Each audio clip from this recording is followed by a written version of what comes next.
5 વર્ષના હોઈએ ને ત્યારે પપ્પા સુપરમેન લાગે. 10 વર્ષની ઉંમર એમ થાય કે આપણા પપ્પાને બધી જ ખબર પડે છે. 15 વર્ષના હોઈએ ત્યારે એમ થાય છે કે પપ્પા આપણને સમજતા નથી, આપણી લાગણીની કદર નથી.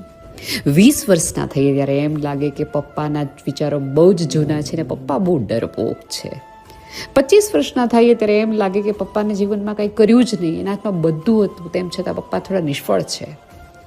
30 વર્ષની ઉંમરના થાય અને સમયની થપાટ થોડીક આપણને પણ લાગે ત્યારે એમ થાય કદાચ પપ્પા ક્યાંક સાચા હતા. 35 વર્ષના થઈએ ત્યારે એમ થાય કે પપ્પાએ જેટલી મહેનત અને સંઘર્ષ કરી એ આપણે ન કરી શકીએ.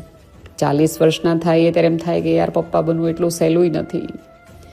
50 વર્ષના થઈએ ત્યારે એમ થાય કે ચૂપચાપ રહી પોતાના સપનાઓને માળીએ ચડાવી મેલું શર્ટ પહેરીને આણે કેટલું બધું આપણા બધા માટે આપણને ઉજળા રાખવા માટે કર્યું છે.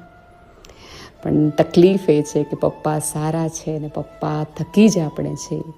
આવું પપ્પાના ગયા પછી આપણને સૌને સમજાય છે. જો પપ્પા તમારી આજુબાજુ હોય તો પપ્પાને વળગીને કહો થેન્ક યુ. અમને સમજાય છે કે પપ્પા બનવું બહુ અઘરું છે.